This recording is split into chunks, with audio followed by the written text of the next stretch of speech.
Hello, my name is Dr. Prabhu N Nesargikar. I'm a senior consultant in GI cancer, peritoneal cancer and robotic surgery at HCG Bangalore.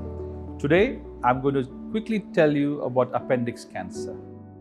You might be very surprised that even an appendix, which is a small tube-like structure attached to your colon on the right side, can develop cancer. You know what is the most surprising element?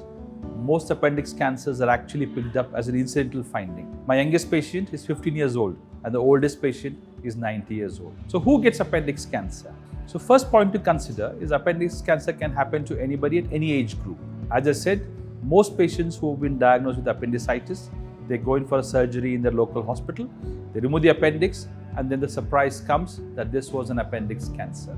If that gets diagnosed, we would recommend to seek immediate attention as a specialist hospital like us, because it needs to be ensured.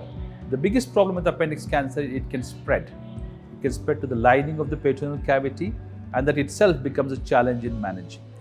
But the good part is it's a very curable condition if picked up early.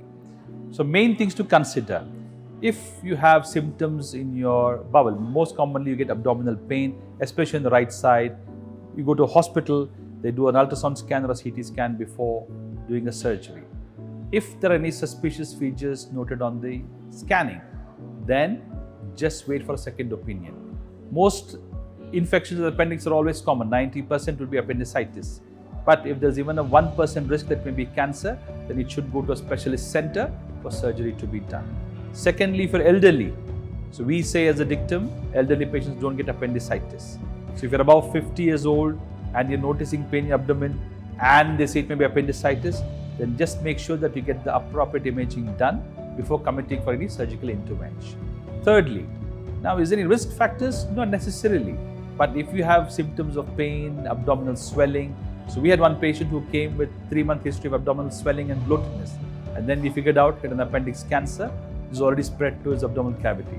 Then we did a surgery to remove the appendix and all the lining inside, and he underwent something called HIPEX surgery, which now is thankfully cured of. So most important take-home message for appendix cancer is it can happen to anybody. Secondly, the older you get, the risks are slightly increasing. Thirdly, insist on getting a good imaging done, either a CT scan or ultrasonography, to confirm it is infection and not cancerous looking. And most importantly, if there's any suspicion, please contact a specialist center like ours for further management plans, because it is a curable condition. We wish you a good health going forward. Thank you.